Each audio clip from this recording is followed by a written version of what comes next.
Jadi pemateri kita hari ini Dokter Juliando.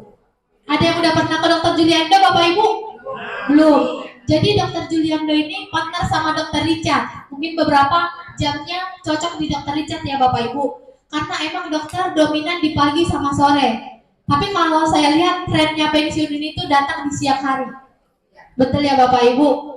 Dan untuk Dokter Juliando biasanya melayani untuk penjaminan asuransinya itu di sore Bapak Ibu, jam 18. Paginya dia untuk poli BPJS-nya. Jadi dibagi-bagi Bapak Ibu. Jadi Dokter Juliando ini spesialis ortopedi di Mitra Keluarga Jati Asih, menempuh pendidikan dari 2001 sampai 2008 Fakultas Kedokteran Universitas Kristen Indonesia Jakarta Bapak Ibu. Dilanjutkan pada tahun 2013 sampai 2019 mengambil spesialis ortopedi dan traumatologi Fakultas Kedokteran Universitas Pajajaran Bandung. Biasanya apa saja sih yang ditangani Bapak Ibu? Ada artroskopi, TKR, THR, pin intervention, sport injury Bapak Ibu. Apa sih itu Mbak Oni? Biasanya untuk kasus tulang semuanya Bapak Ibu, sendi. Jadi mungkin Bapak Ibu nanti untuk sendi-sendinya yang udah mulai keropos atau mungkin nanti udah mulai sering nyeri, nanti lebih jelasnya dijelaskan sama Dokter Juliando. Dokternya ada setiap hari Bapak Ibu dari Senin sampai Jumat, praktek di Mitra Keluarga Jati Asih. Biasanya untuk melayani poli asuransinya Bapak Ibu bisa ketemu di jam sore. Jadi Bapak Ibu mungkin nih pagi sampai sorenya jaga cucu biasanya ya. Kalau saya lihat trennya kerjanya jadi ngomong cucu, MC gitu ya Bapak Ibu. Jadi nanti boleh ketemu dokter di jam 18 sampai jam 20. Betul Bapak Ibu. Nanti agar lebih tahu nih terkait detail apa saja yang diperiksa Dokter Juliando, langsung saja kepada dokter, waktu dan tempat kami persilakan.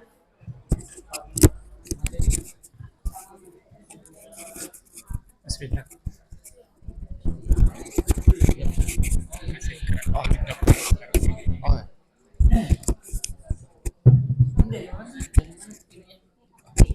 Bank Indonesia, pensiunan BI. Bukan kedengeran Pak di sini.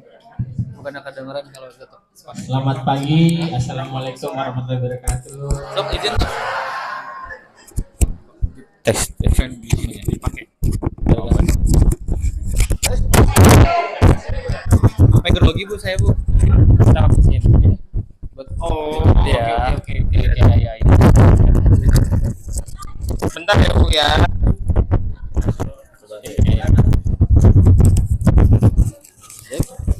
Nyangkut dah.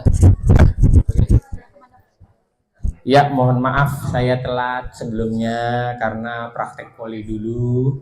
Kalau saya nggak selesaikan ntar pada marah. Sama pasien saya juga di sini usianya masih muda-muda juga di bawah, masih sama. Rata-rata 60 sampai 80 tahun. Ya. Kalau dibilang tua enggak, tapi senior lah ya. Kalau dibilang katanya gitu senior. Jadi mohon izin para senior, pagi ini kita sedikit sharing tentang materi penanganan dan pencegahan penurunan kekuatan otot di usia lanjut. Nah, ini menarik, materinya menarik karena sebelumnya tadi saya udah diperkenalkan ya. Nama saya Dr. Juliando, spesialis ortopedi dan traumatologi. Saya lulusan dari Pajajaran Bandung. Saya di Mitra Jati Asih berpraktek sama di Mitra Keluarga Grand Wisata Tambun. Kalau tahu yang baru buka di Komplek Grand Wisata, saya di sana ya. Ya. Jadi prakteknya pun saya tiap hari. Di sini Senin sampai Jumat, kecuali Sabtu, karena saya di sini prakteknya pagi dengan sore. Udah kayak bus saya pulang pagi sore, kayak mau makan ya pagi sore. Kalau di GWI saya hanya siang aja, jam 1 sampai jam 4, tapi Senin sampai Sabtu di sana gitu ya. Oke. Nah, untuk materi pagi ini adalah penanganan dan pencegahan penurunan kekuatan otot di usia lanjut. Ini sebenarnya materi ini hal yang jarang dibawakan karena kebanyakan tentang pengeroposan, osteoartritis, pengapuran sendi pada lutut seperti itu. Low back pain, nyeri pinggang, ya itulah keluhan-keluhan kita pada saat usia lanjut. Itu udah sering saya bawakan. Nah, saya memang berdiskusi dengan Bintang. Udah kenal Bu ya? Ini Bintang ya. Nah, ya. Belum ya? Ya iya, nanti berkenalan lah sama Bintang. Kalau ada apa-apa minta nomornya untuk saya mau ke Poli Dokter Juliando. Nah, boleh ya. Nah, jadi ini satu masalah memang yang jarang dibicarakan, jarang kita berikan edukasi ya. Mungkin banyak karena sekarang media sosial dokter-dokter mulai memberikan edukasi melewati itu ya. Tapi kan hanya sepotong-sepotong aja gitu. Mau bertanya pun nggak bisa, jadi nggak interaktif gitu. Nah, sekarang di sini mudah-mudahan kita bisa interaktif. Ibu bapak mau nanya apa, silakan. Nanti kita bisa jawab ya. Oke, tapi ada batasan waktu juga. Nanti kalau mau pertanyaan lebih mendalam kita di poli diskusi, nggak apa-apa. Oke, sekarang kita lanjut ke slide berikutnya. Nah, ini penurunan massa otot itu pasti terjadi ya. Kita nggak bisa, maksudnya kita nggak bisa melawan itu gitu ya. Karena tubuh itu namanya kita ada namanya proses degenerasi. Jadi penurunan, penuaan ya. Jadi kalau misalkan kita nggak ada proses degenerasi itu, waduh, berarti kita nggak akan meninggal, nggak akan tua segini-gini terus gitu ya. Nah, inilah proses degenerasi. Akan ada penurunan massa otot yang disebut dengan sarkopenia. Mungkin pernah dengar istilah sarkopenia. Oke. Nah, sarkopenia itu massa otot berkurang sehingga bisa mengalami kesulitan. Kita mengalami kesulitan, jadi keterbatasan. Yang awalnya ibu waktu masih masa kerja, oh saya mampu nih jalan 5 kilo. Agak menanjak, naik turun. Wah, sekarang saya dengan usia ini jalan datar aja 500 meter kayaknya udah berat ya. Nah, kayak gitu ya. Nah, seperti itu. Jadi mengalami kesulitan aktivitas sehari-hari seperti contohnya berjalan tadi saja. Naik turun tangga, terus mudah capek. Nah, kayak gitu ya. Terus hati-hati nih, yang gampang kalau misalkan keseimbangan berkurang jadi mudah jatuh. Oke, sama otot mengecil. Adanya penurunan bentuk otot yaitu perubahan jadi mengecil. Ya dulu misalkan kok sekarang saya agak kecil ya seperti. Nah, gitu. Itulah tanda-tanda dari sarkopenia. Ini pasti dialami, saya pun sama. Semuanya juga tidak ada yang bisa melawan yang namanya penurunan massa otot atau sarkopenia. Tetapi di sini kita berdiskusi bagaimana caranya untuk mengatasi itu. Massa otot berkurang tetapi kekuatan ototnya masih kita bisa bangun. Oke. Nah, ini kondisi yang paling sering dialami adalah pada usia 60 tahun ke atas. Oke. Nah, tapi penurunan massa otot juga secara alami akan bisa menurun apabila tidak berolahraga. Nah, jadi bisa dimulai sebelum usia 60, 30, 40 bisa. Gen Z mageran. Jangan salah. Anak-anak sekarang ini pada mageran. Karena suka apa? Online game, Mobile Legends segala macam. Ya, mungkin yang punya anak, punya cucu atau segala macam seperti ini. Nah, itu kalau mageran nggak pernah bergerak, otot rangka, otot ini nggak pernah dilatih, sama aja. Sarkopenia usia dini. Nah, seperti itu. Sekarang usia dini aja udah penurunan massa otot, gimana dia naik di atas usia begini, di atas 40? Udah selesai di kursi roda buntutnya. Ya, menyusahkan. Kalau di luar negeri itu orang tua tidak mau menyusahkan anak. Ya, makanya kenapa kalau di luar negeri itu awareness-nya, pedulinya pada diri dia itu lebih ini dibandingkan kalau kita. Karena apa? Mereka itu tidak mau tergantung pada anak. Jadi sebisa mungkin anak itu akan pisah dari orang tuanya. Nah, orang tuanya itu merawat diri sendiri ya. Nah, makanya kalau ada keluhan-keluhan seperti kakinya patah atau sendinya pengapuan segala macam, dia langsung minta operasi karena apa? Dia mau aktivitas kembali normal seperti itu. Oke, berikut. Nah, ini ada beberapa faktor yang memicu untuk terjadinya sarkopenia adalah ya tidak adanya aktivitas fisik, nggak aktif, jarang berolahraga. Ini nomor 1. Nomor 2 yang selalu jadi momok adalah berat badan. Karena apa? Kita nggak pernah aktivitas, jarang olahraga, berat badan pasti naik. Maunya makan. Habis makan duduk, nonton, tidur. Nah, sehari 3 kali ya. Makanya ditanya, dok kok saya nggak turun-turun berat badannya? Ya iya. Apa yang dimakan sama yang dikeluarin nggak imbang gitu loh. Input outputnya udah nggak imbang. Oke? Terus ketiga, kurang nutrisi, tidak cukup asupan protein. Nah, kurang nutrisi ini yang banyak makanya sekarang presiden kita MBG, makanan bergizi gratis seperti itu karena mau mengejar seperti itu, kurang nutrisi ya. Karena nanti kalau kurang nutrisi mempengaruhi terjadinya penurunan massa otot ya. Penyakit ginjal ya, apabila kita kalau sebelumnya ada diabetes, hipertensi, nih hati-hati kita akan kena penyakit ginjal, diabetes, atau penyakit gula dan gangguan hormon. Nah, ini yang menyebabkan terjadinya penurunan massa otot seperti itu ya. Diabetes pasti mati diabetes ya. Lemes karena apa? Gula darah berlebih dalam tubuh kita. Oke, gangguan hormon. Contohnya apa? Misalkan kayak kita ada gangguan hormon tuh kayak paratiroid hormon, tiroid seperti itu akan mengalami ya. Oke, contoh-contohnya seperti itu. Nah, ini yang menarik sekarang kita masuk ke penanganan dan pencegahannya. Bagaimana sih kita menangani dan mencegahi untuk terjadinya apa? Mengurangi. Nah, pertama adalah aktivitas fisik secara teratur. Ya, diingat baik-baik jumlah waktunya. Ya. 150 menit per minggu dengan intensitas sedang. 75 menitnya intensitas kuat. Per minggu ya, per minggu. Per minggu, 7 hari. Jadi bagi bukannya tiap hari ibu pakai 150 menit. Waduh, hebat udah kayak atlet. Jangan ya. 1 minggu minimal maksudnya ya. Oke. Jadi kalau bisa 1 minggu 150 menit tinggal bagi aja. Jadi sehari mau berapa menit ya? Misalkan sehari mau 20 menit juga nggak masalah. 30 menit nggak masalah. Jadi kalau saya ambil rata-rata 30 menit satu hari. Jadi misalkan mau 7 hari berarti kita udah cukup. Kalau 20 menit sehari 2 kali 7 aja udah 140 udah cukup lah menurut saya. Ya. Nah, nanti kita kasih tahu olahraga contohnya. Oke. Ini menitnya dulu biar dicamin ya. Nah, contoh olahraganya apa? Latihan aerobik. Pertama, berjalan kaki. Ya, berjalan kaki. Berjalan kaki dalam arti cari yang datar-datar. Bukan berarti dalam kaki itu mau hiking ke atas gunung. Jangan. Bikin masalah. Ya, oke. Kita cari jalan di rumah yang datar. Oke, itu jalan kaki. Terus kedua, sepeda. Mungkin bapak-bapak suka yang bersepedaan siapa di sini? Dan ibu-ibu. Oke, good. Itu bersepedaan sangat baik. Enjoy ya. Ya, seperti itu. Kalau bisa itu bersepedaan. Berenang, nah sepeda motor bukan olahraga kalau kayak gitu. Duduk ngegas aja ya. Olahraga jari-jari deh. Oke. Kalau berenang, nah ini yang jadi masalah nih berenang. Sebenarnya disarankan berenang, tapi kita punya fasilitas yang susah. Nggak semua ibu tinggal punya fasilitas kolam renang seperti itu. Yang paling mudah dilakukan ya nomor 1 dan 2, berjalan kaki dan bersepeda ya.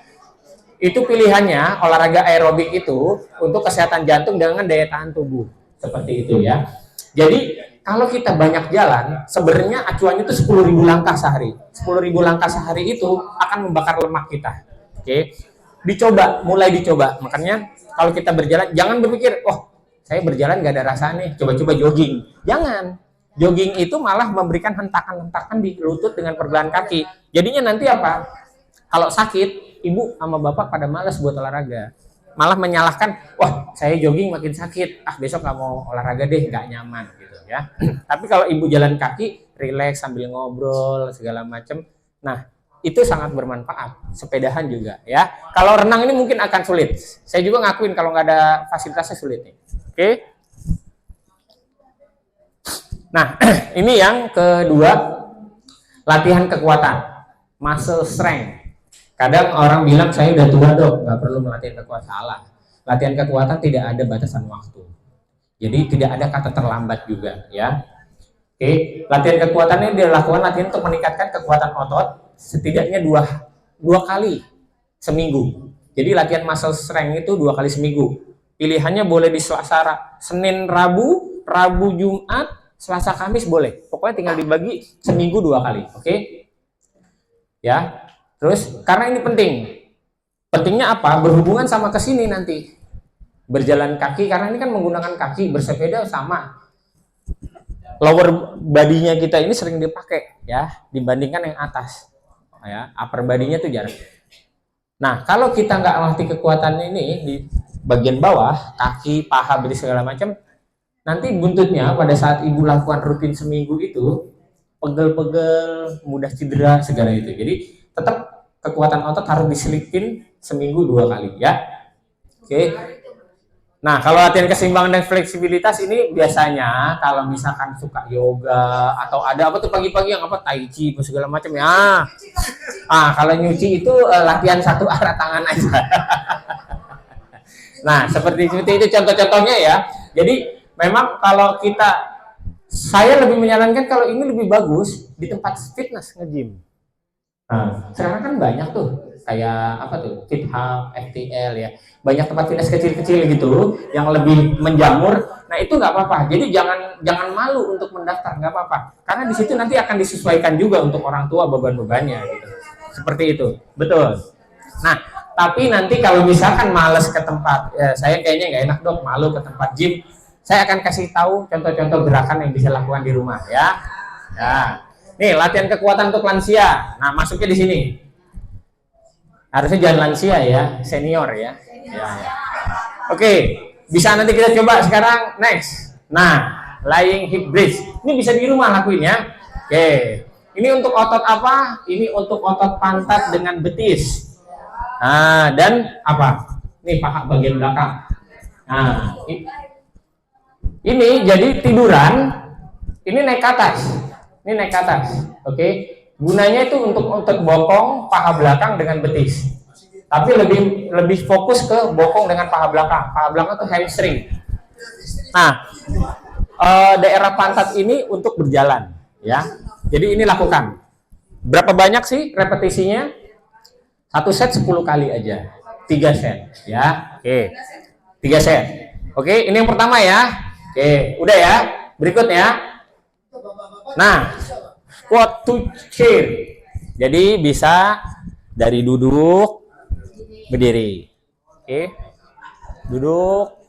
Tapi jangan cepat-cepat begini juga, jangan. Pinggangnya nanti sakit. Oke. Nah, ini yang kedua. 10 kali 3 set. Oke, udah 2 gerakan ya, udah lumayan tuh. Oke, ini lanjut ya. Set, wall push up. Nah, ke tembok, masa nggak bisa sih ke tembok begini ya? Dorong. Ah, seperti itu ya. Dibandingkan di bawah. Kalau di bawah nanti berat. Rentan cedera pada bahu. Kalau posisi berdiri aman. Oke. Udah susah-susah nih saya cariin contoh-contohnya nih ya. Di foto ya, nanti dicoba di rumah. Ya. Ya. Oke, nanti slide-nya dikasih juga nggak apa-apa. Oke, ini 10 kali 3 set. Ya. Oke, jadi setiap itunya boleh istirahat 1 menit boleh ya. Oke, kelihatan gambarnya ya. Oke. Berikut. Nah, ini ibu-ibu seneng nih sambil tiduran miring. Paham nggak gerakannya gimana? Tiduran. Ini ngangkat, ini diputer. Ah, ini pegang, tahan. Ini diputer. Lawan arah, gitu ya. Ya, side lying circle. Jadi ibu puter ke arah depan, puter ke arah belakang. Hitung 1, 2. Nah, ke belakang juga ini 1, 2. Nah, gantian kaki kanan dan kiri. Kalau memang itu bagi aja 5 kanan, 5 kiri. Iya. Oke. Tapi ini dibuka ya, 3 set. Ini dibuka ya. Karena kalau dirapetin nggak bisa muter dia, kejepit. Ya. Ya, itu ya. Itu dulu maksudnya ya, oke? Bisa ya? Berikut. Nah ini, ibu-ibu juga seneng, kan? Pasti pernah kan kayak gini? Masa nggak pernah? Tuh, ngapain? Nah, ini posisinya ini tangan yang berlawanan, tangan kanan naik, sisi yang berlawanan kaki kirinya naik, seperti itu. Ya, ini tangannya ditarik, kakinya ditarik barengan. Itu 10 kali. Jadi kayak begini kalau berdiri itu kayak gini. Ah, ini kalau berdirinya. Nah, ini versinya lagi kebayang ya. Kalau versi berdirinya tuh kayak kalau pernah aerobik ngeliat tuh ya, ayo ibu. Itu sama kayak gini sebenarnya. Tapi bedanya itu lagi di bawah. Ya. Paham ya? 5 kanan, 5 kiri. Kalau kuat 10 kanan, 10 kiri, 3 set. Oke. Lanjut. Nah, ini wall slide. Jadi nempel di tembok, turun pelan-pelan sampai seberapa kuatnya udah naikin lagi pelan-pelan. Jangan begini-gini, itu ngegaruk namanya. Ya. Jangan cepat-cepat. Oke? Dirasa otot kaki. Jadi tujuannya olahraga ini ini nih, makanya warnanya lebih tua nih. Untuk otot paha, dia lebih fokus ke paha. Paha dengan belakang. Karena apa, kan kita kebanyakan pakai paha sama betis, ya, gitu. Nah itu, jadi coba turun nempel nanti Turun begini. Oh, segini cukup. Udah, segini lumayan. Naik lagi pelan-pelan. 1, 2, 3 detik. Oke. Turun. 1, 2, 3 gitu ya. Oke. Dirasa gitu. Pokoknya kalau cepet-cepet tuh nggak efektif. Berikut. Nah, sekarang masuk ke gizinya.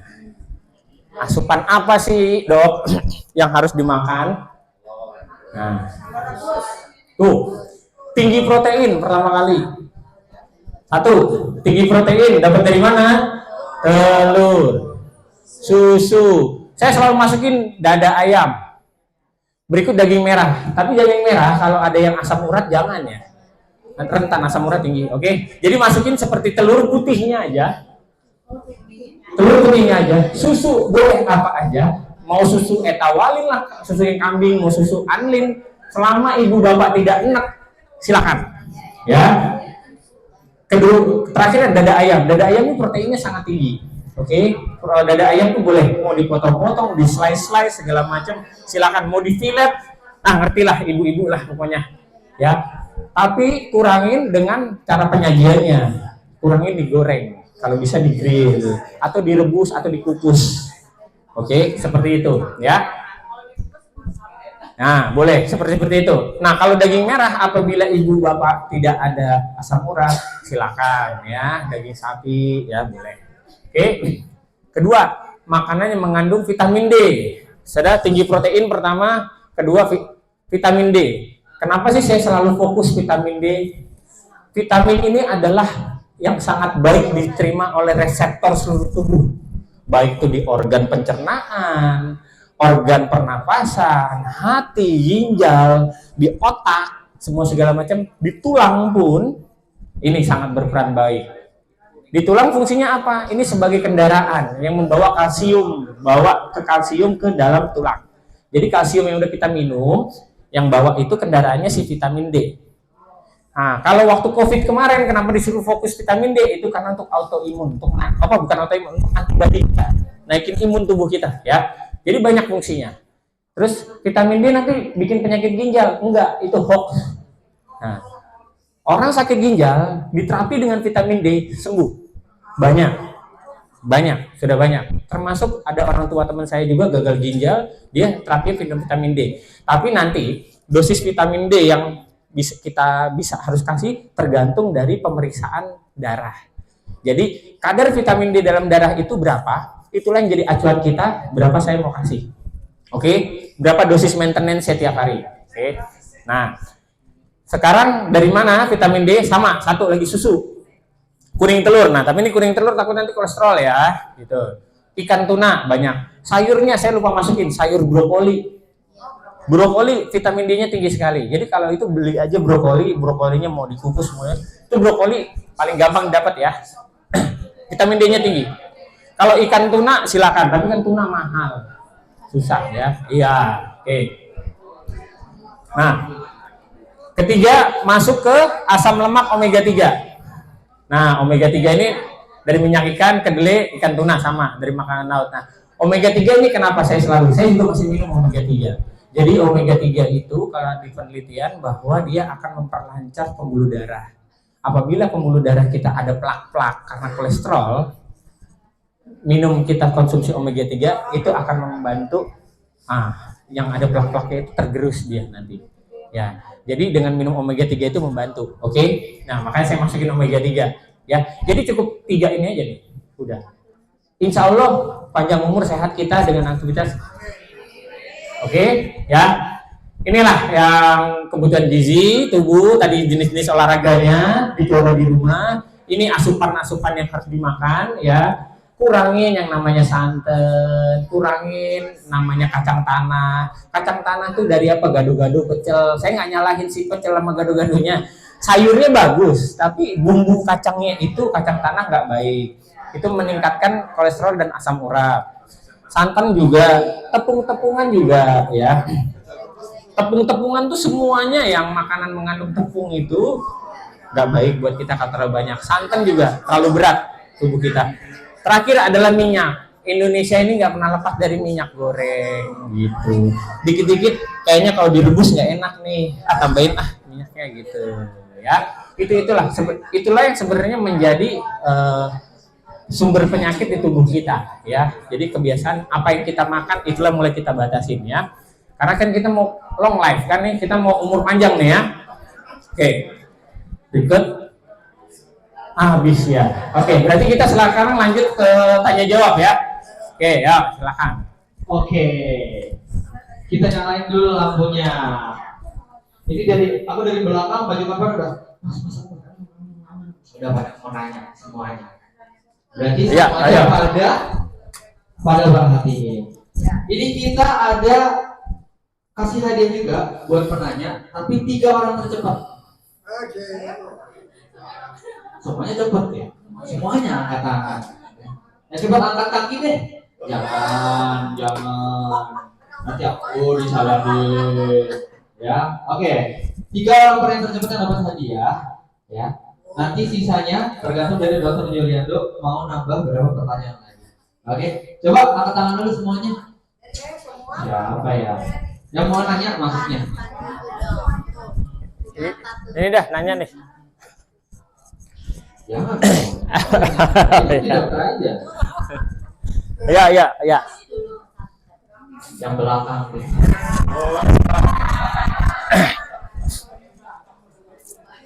Nanti depan belakang, oke? Ibu dengan ibu siapa? Saya dengan Sari. Iya, Ibu. Selamat siang, Dokter. Siang, Ibu. Saya dengan Sari. Iya. Tadi saya tertarik dengan vitamin D. Iya. Vitamin D itu ada D3 ya? Yes, betul. Ya. Saya D3 dan K2. D3 K2, ya. Sama omega. Nah, itu bedanya D3 dan D biasa apa ya? D-nya itu jadi D. Oke. Ya. Ini ya. Untuk usia ini berapa banyak? Kan ada yang 1.000, 5.000, Ya. 1.000. Apakah dampaknya ke ginjal gitu? Terima kasih ya, Dok. Ya. Udah itu aja satu, Bu. Udah ya? Itu. Oke. Saya jawab ya. Jadi vitamin D ini harusnya saya tulis D3. Sama aja vitamin D, D3. Kombinasinya dengan K2. Ya, dengan kalium itu segala macam nggak apa-apa itu. Nah, vitamin D tadi saya bilang, Ibu mau minum 5.000 1.000, harusnya tadi saya bilang kita harus periksa vitamin D dalam darah, periksa cek darah dulu, Bu. Kadar vitamin D dalam darah dicek di lab, nanti di situ ada keluar hasilnya. Nah, biasanya kalau orang Indonesia itu di bawah 35, kita normal 35. Nah, kalau 60 bagus lah. Silakan, tapi itu tinggal dosis maintenance saja, Ibu kurangin. Mungkin Ibu dulu minumnya 5.000 ya. Sekarang maintenance di 1.000 juga nggak apa-apa. Dan tidak ada penelitian intoksikasi vitamin D3, nggak ada. Terus vitamin D3 merusak ginjal, nggak ada. Kita diketawain kalau ngomong gitu sama orang luar negeri. Iya, karena nggak ada yang seperti itu. Nah, itulah. Jadi kalau vitamin D3 sekarang Ibu udah 60, bagus. Maintenance saja sekarang, mau 1.000 setiap hari nggak apa-apa. Mau tanya lagi, Dok. Vitamin D-nya kan tuh ada yang kaplet, ada yang gel. Bagusnya mana ya? Sama aja semua, itu kemasan pabrikan aja, bebas. Yang nggak bagus kalau Ibu stop nggak minum, itu jangan. Ya, itu. Mau yang kaplet atau yang gel dalam bentuk soft gel gitu yang kuning, bebas, boleh. Ya. Oke, ya silakan. Ada yang bertanya lagi? Sudah tahu nih siapa? Kamu nih pilih satu. Siapa?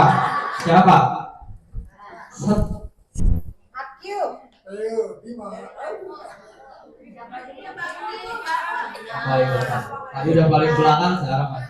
Terima kasih Mas Hendra. Mau nanya nyuci? Enggak dong. Jadi Iya.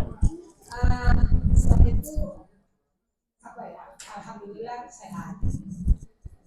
Saya suka olahraga, saya suka jalan, saya suka aerobis dan tetapi saya pernah kena cikungunya. Nah, itu kan badan fokus sakit semua. Nah, saya kena cikungunya itu bulan Juni. Tapi setelah itu memang recovery-nya itu banget agak lama. Tapi saya paksain.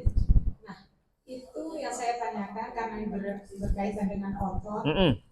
Sampai sekarang pun kadang-kadang saya itu ya masih agak suka pegel-pegel dong. Iya. Nah, itu apakah itu dampak dari cikungunya atau penurunan kekuatan otot?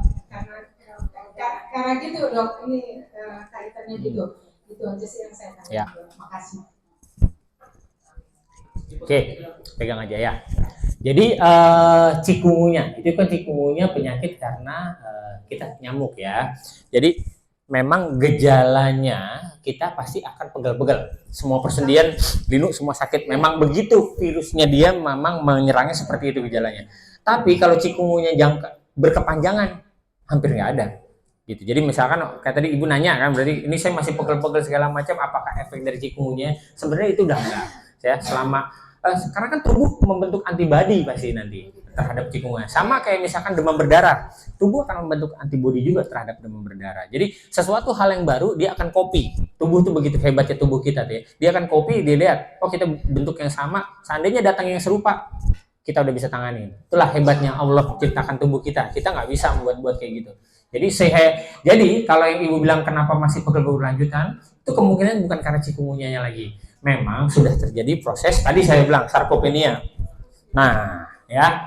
Nah, ini penurunan massa otot pasti. Nah, makanya itu dia. Kita tadi saya bilang, kita nggak akan bisa menolak penurunan massa otot karena tubuh pasti akan ada proses degenerasi, penurunan dibandingkan regenerasi. Jadi tubuhnya aja cuma ada dua proses. Degenerasi, regenerasi. Re itu membentuk ulang, memperbaiki. Degenerasi itu penurunan, sudah. Ada beberapa hal yang masih bisa di regenerasi, tapi kemampuan tubuh untuk meregenerasi pun itu ada batasannya.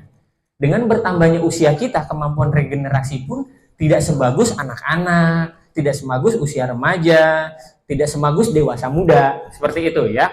Jadi karena adanya proses regenerasi yang itu kan normalnya tubuh kita, pasti akan terjadi pengurangan massa otot. Ya, sehebat-hebatnya binaragawan zaman dulu ototnya bagus segala macam, dia umur 50 juga pasti menyusut ototnya. Nah, tapi dia tetap terjaga. Karena apa? Dia membangun kekuatan, strength-nya gitu. Jadi walaupun masanya berkurang tapi dia punya kekuatan ada gitu. Nah, seperti itu. Nah, kembali ke berhubungan dengan pertanyaan Ibu, supaya untuk mengurangi nyeri-nyeri segala macam, itu kita harus membentuk kekuatan ototnya dengan cara kita latihan. Olahraga tadi, latihan fisik, muscle strength. Apanya? Nah, betul. Sebelum cikungunya saya nggak apa-apa. Saya sehat. Tapi setelah cikungunya, walaupun saya udah olahraga, emang saya lawan gitu. Udah gitu. Tapi kok masih agak ya sedikit gitu. Iya. Karena memang tubuh membutuhkan adaptasi dulu dia. Dan juga kayak misalkan otot, tulang, sendi, semua segala macam dengan bertambahnya usia itu, kayak otot udah menurun masanya, elastisitasnya berkurang. Sendi-sendi pun juga begitu, kelenturannya pasti akan berkurang. Nah, dia butuh waktu untuk beradaptasi. Waktunya itu memang yang agak memanjang karena kita usia yang sudah lanjut, jadi waktu itu memanjang. Tapi nggak apa-apa, nggak usah menyerah, terus lakukan. Nah, itu dia tadi olahraganya ya. Saya tahu kalau kita menyerah dengan penyakit, artinya kita harus pegel. Iya, betul. Itu kan lebih melemahkan otot kita. Iya, makanya betul. Saya berusaha selalu saya bergerak. Iya, bagus. Biar supaya Bagus. otot kita tetap Betul. terjaga. Iya, iya. Tapi saya juga agak bingung, apa ya, kok masih Iya. rasanya aja Iya. kali Iya. psikis yang mesti Iya, jadi emang itu tetap kalau misalkan kita makan tadi dia bilang, Ibu olahraga kan tadi saya sempat jabarkan, ada olahraga yang namanya olahraga aerobik nih. Ini aerobik ya. Olahraga aerobik ini bukan membantu untuk kekuatan otot, bukan. Lebih ke kardio dia ya. Membakar lemak segala. Ini aerobik. Aerobik itu gimana? Kita lebih melatih pernapasan, sirkulasi jantung segala macam. Tapi jangan berpikiran olahraga aerobik ini meningkatkan kekuatan otot. Enggak, salah. Kekuatan otot balik ke next. Tuh, yang ini. Ini ya. Oke, yang tadi gerakan-gerakan yang saya kasih unjuk. Nah, inilah. Jadi kekuatan otot tuh yang gerakan-gerakan monoton. Ini sebenarnya lebih memakai body weight, berat badan kita. Kalau misalkan sudah terbiasa dengan gerakan ini, tadi saya bilang bisa saya sarankan ke tempat gym. bebannya lebih ditambahin gitu. Contoh-contohnya gitu ya. Jadi kita bener ini dulu mindsetnya di ini dulu. Jadi kebanyakan kalau orang berpikir saya olahraga, tapi olahraga yang banyak dilakukan pasti ini aerobik. Ya, entah jalan kaki pun aerobik. Apalagi zumba pun aerobik. Apalagi line dance juga aerobik. Ketok apa namanya? Pong apa tuh? Itu juga aerobik. Jadi jangan salah, saya olahraga gitu, olahraga apa yang dikerjakan? Pasti olahraganya kebanyakan aerobik. Oke ya, paham itu dulu. Jadi nanti ini bisa sharing ke teman-teman juga. Oh, kok saya sering olahraga tapi masih begini-gini aja. Olahraganya apa dulu yang dikerjain? Pasti aerobik. Ya, aerobik itu tidak membentuk otot. Oke? Tidak membentuk otot. Tetap ini nih latihannya. Maksudnya kekuatan otot. Iya. Oh. Jadi kalau misalkan yang olahraga dilakukan, ibu jalan pagi, jogging, bersepeda, renang, itu aerobik semua. Nah, ini aerobik. Ya, aerobik untuk aktivitas fisik. Nah, makanya saya selalu masukin ke nomor 2. Selain aerobik ini kerjakan, harus ini. Latihan kekuatan. Makanya tadi saya bilang, gerakan-gerakan tadi bisa dilakukan di rumah. Ya, oke? Nah, itu. Jadi terjawab ya. Oke, dah, yuk. Berikut. Yang melihat yang baru kesini.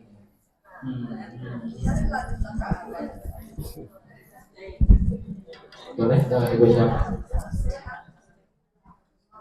Terima kasih kesempatannya. Saya ingin tanyakan dong mengenai olahraga. Seperti tadi yang disebut untuk menguatkan otot adalah tadi artinya. Seandainya dilaksanakan di air. Kebetulan saya ikut senam air seminggu 2 kali. Apakah itu juga menguatkan otot? Oke. Udah itu, Bu. Jadi bukan aerobik ya, tapi seperti pusat karena di air itu lebih ringan dibanding Ya. di darat. Oke. Ya, ya betul.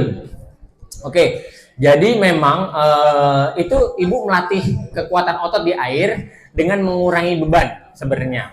Ya, gerakan-gerakan dalam air, di kolam renang atau namanya suka banyak juga kayak seperti mengayuh sepeda dalam air atau kita ngepak-ngepakin. Maaf ya Bu ya, bapak-bapak saya memperagakan maksudnya biar ada bayangan gitu. Itu kalau dalam air sebenarnya gerakannya, ibu senderan di pinggiran kolam, posisinya kayak gini, ya, kaki itu kayak ngayuh sepeda, itu ngedorong-dorong air, itu melatih otot si paha. Waktu ibu narik melatih si hamstringnya, dorong paha, narik belakang paha, ya, itu sama. Ibu lakukan berulang-ulang kali, tadi saya bilang 10 repetisi 3 kali, itu gerakannya kan monoton, ya itu sama aja kita membangun kekuatan dalam air, itu nggak apa-apa. Berjalan mundur. Boleh berjalan, ya, boleh, nggak apa-apa seperti itu. Makanya kalau kita melatih kekuatan otot adalah gerakan yang dilakukan harus ada resistennya, ada tahanannya. Makanya tadi saya bilang kayak melakukan berdiri ini tadi yang ada squat chair ya, itu kita berdiri, turunnya kita tahan, turunnya tahan ya, berdiri tahan juga, jangan begini-begini Bu. Nggak akan ada efeknya, karena waktu kita tahan itu kita merasakan berat badan tubuh, kita pakai resistennya tuh berat badan tubuh untuk membentuk kekuatan si kaki ya, sama seperti ini, naiknya juga tahan. Nah seperti itu, jangan buru-buru, nggak efektif. Jadi tahan, hitung 1, 2, 3, oke, tarik nafas, 1, 2, 3, duduk. Ya, sama di air juga, waktu ibu dorong juga jangan cepet-cepet, begini nggak pengaruh, dorong rasain pahanya. Makanya ada juga kalau di rumah pasien suka saya suruh naikin kaki sebelah, tahan 10 detik, turunin, naikin lagi, tahan, kencengin 10 detik. Coba yang depan-depan Bapak praktekan, tahan 10 detik, 1, 2, 3, 4, gemeter nggak? 5, 6, 7, 8, 9, 10, mau nggak mau kencang kan? Ngerasa nggak? Nah seperti itu contohnya, itulah melatih kekuatan ya. Jangan yang begini-gini, nggak pengaruh, mau ngapain kita. Oke? Paham? Itu yang kiri juga sama, 10 detik, 1, 2, 3, ibu tahan, 4, 5, 6, 7, 8, 9, 10. Kemeng nggak paha? Terasa kan? Iya, kayak gitu contohnya ya. Jadi kita melatih kekuatan otot itu seperti itu. Jadi kayak ibu tadi bilang di kolam renang lakukan boleh. Terus mau jalan mundur juga boleh. Tapi perlahan, ibu rasakan dengan berat badan ibu ya. Oke, seperti itu. Oke? Ya, ya. Ada lagi? Ya. Mic-nya mana mic? Nah, dok, ya kan tadi udah 3 pertanyaan nih dok. Ini dokter kasih berapa pertanyaan lagi? 2 lagi dah, 2. 2 lagi. Oke, semuanya turun dulu tangannya. Semuanya turun dulu tangannya. Ada yang nelpon. Gak apa-apa, acara dulu aja. Nah, oke. Pertanyaannya adalah semuanya turunin tangan, siap ya? Nah, yang bisa jawab, yang mau nanya, turun tangan. Aku kasih pertanyaan. Dokter Juliando soal praktek sini, praktek gimana lagi? Ibu jawab dulu. Udah nanya juga, nggak berlaku juga bu, gimana?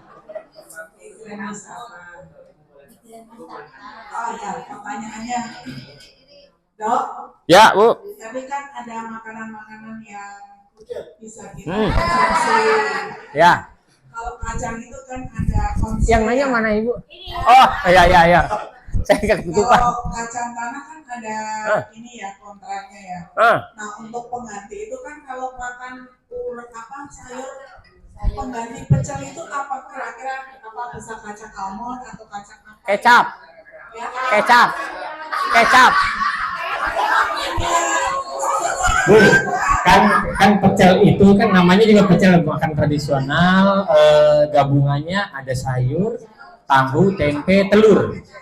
Bumbunya aja kacang. Ya, makanya jadi pecel bumbunya kacang. Sebenarnya Ibu kan tadi mau nanya pengganti kacangnya. Pengganti kacang tapi sejenis kacang lain, misalnya kacang almond. Kacang almond digerus gitu. Iya. Ya boleh aja sih, tapi kalau susah kali ya kacang almond ya. Mahal nggak Bu? Masalah susah ini. Iya. Kacang almond boleh, asal semua kacang yang tidak dari dalam tanah. Ngerti? Ibu, kacang mete kan tumbuhnya di pohon. Boleh. Terus kacang kedelai kan di pohon, dahan. Boleh. Kalau kacang yang dari tanah tuh dicabut itu loh. Nah, itu jangan. Kacang tanah itu asam uratnya tinggi. Edamame bagus lagi, mahal. Kacang mete ya. Ini almond. Ibunya mau beli almond. Kalau yang mete boleh tapi jangan banyak-banyak. Tapi kalau penggantinya almond boleh. Aman, silakan. Tapi jarang sih ya kalau pecel pakai almond ya. Biasanya diganti bumbu kecap, Bu. Iya, boleh. Silakan. Kacang tanah direbus sama, jangan. Kacang rebus itu jangan. Tadi edamame aja kalau mau direbus. Apa tadi bilang edamame? Nah, Bapak makan edamame aja kalau mau direbus. Edamame Bu.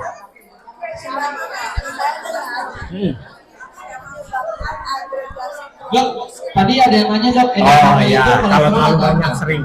Iya. Betul. Itu betul. Enggak. Edamame enggak. Mau makan 5 mangkok edamame juga nggak bakal gemuk. Nggak akan kolesterol juga. Oke, ya. Pertanyaan terakhir. Ayo. Semuanya turunin tangan dulu. Pertanyaan terakhir. Yang bisa jawab boleh nanya. Oke?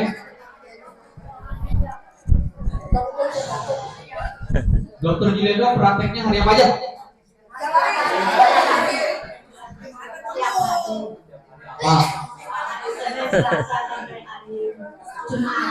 Betul.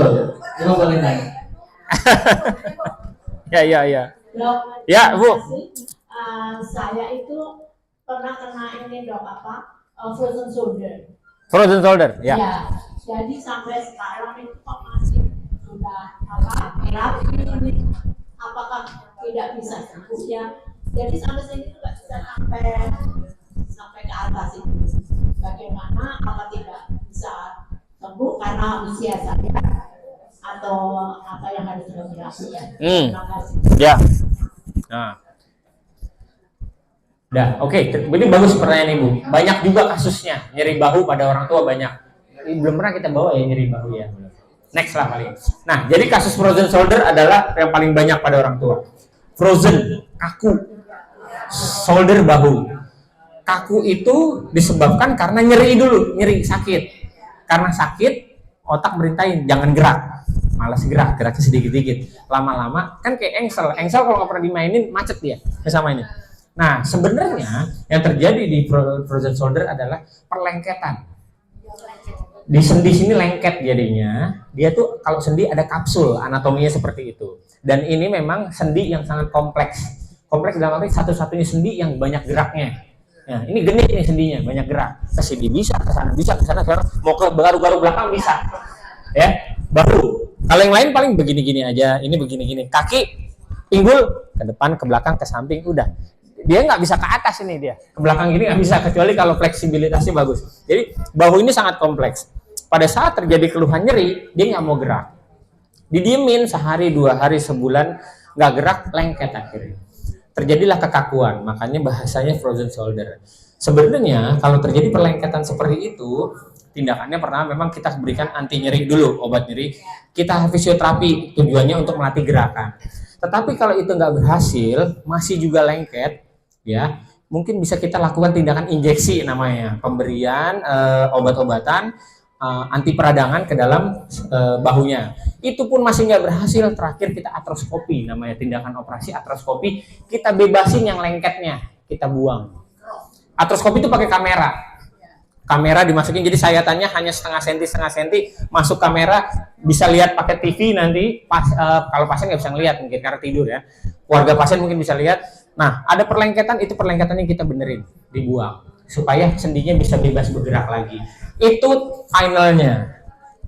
Treatment terakhirnya lakukan artroskopi. Kalau mungkin ibu masih sakit seperti itu, kemungkinan bisa ke arah sana dilakukan tindakan artroskopi bahu untuk frozen shoulder gitu ya. Bisa, mudah-mudahan bisa ya. Ya, boleh. Saya baru kemarin merasakan ada rasa panas di tangan saya. Itu gejala apa dok? Saya juga ada Panas aja. Oke. Banyak faktor Bu kalau panas. Jadi tangan nih, satu kelainannya kalau udah di ini, ibu-ibu trigger finger sering nyangkut. Kalau mau itu suka ketinggalan, kadang begini suka ketinggalan jadi metal gitu. Itu namanya trigger finger. Kalau trigger finger penyebabnya adalah urat yang membuat narik ke sini kejepit, waktu dia balik ketahan. Karena apa? Karena sering angkat-angkat berat. Ya, biasa ibu-ibu di rumah nyuci, masak, kan pokoknya wanita super, Wonder Woman. Kalah laki-laki mah kalau ini ya kan. Nah, ngepel segala macam. Nah, itu dilakukan karena kan ini megang, genggam yang kuat segala macam. Nah, jadi di sini kejepit ya, makanya namanya trigger finger. Itu satu kelainannya. Kedua, di sini ada yang namanya sering CTS, carpal tunnel syndrome. Di sini ada saraf medianus. Ya, keseringnya kenapa? Ibu-ibu nganter anak ke sekolah, tangannya sering begini, ketekan. Jadi suka semutan jadi 1, 2, 3 dan sebagian 4. Nah, itu namanya carpal tunnel syndrome. Itu karena sering. Bisa juga karena apa? Sering melakukan gerakan yang suka beginilah, neken di sini. Ya, entah nyuci lah, entah apa segala macam. Nah, itu timbul awalnya rasa panas, kesemutan, kebas-kebas, kayak kesetrum. Terlama-lama lemes, jadinya nggak bisa gerak. Itu namanya carpal tunnel syndrome. Nah, yang ibu bilang kalau yang panas-panas kemungkinan bisa dari sarafnya seperti itu. Ya. Kalau asam urat itu pasti akan melakukan sendi-sendi. Asam urat itu gejalanya gampang. Nyeri persendian di pagi hari, bangun kanan dan kiri. Sendinya yang kena tuh sendi-sendi kecil dulu, jari-jari dulu, jari tangan, jari kaki itu dulu. Iya, kaku betul. Dan dia kanan kiri. Kalau itu dia selalu kanan kiri, nggak mungkin sendirian. Dan kakunya pada pagi hari, setelah ibu aktivitas enak lagi. Nah, itu asam urat. Ya kemungkinan sarafnya itu karena aktivitas harian di rumah aja. Gitu. Ya. Oke, sekian. Ya, Terima kasih dokter. Terima kasih. Terima kasih ibu. Bagi yang mau nanya lagi, mau langsung ketemu sama dokter Juliando, boleh info dulu. Oke, jangan lupa. Ya. Nanti kita fast tracking, oke. Nanti kita daftarin, kita bantu pendaftarannya. Oke, aman? Oke. Apa nih? Mau foto lagi. Boleh, boleh. Nanti Oke, siap. oke. Dokter izin materinya nanti boleh di-share. Kasih, ya, silakan kasih, bawa pulang. Siap. Oke. Karena dokter mau ada foto lagi di mana? Di bidang wisata, kita foto bareng sama dokter. Oke? Aduh, gua nggak praktek hari ini. Iya, dokter duduk di sini, nanti foto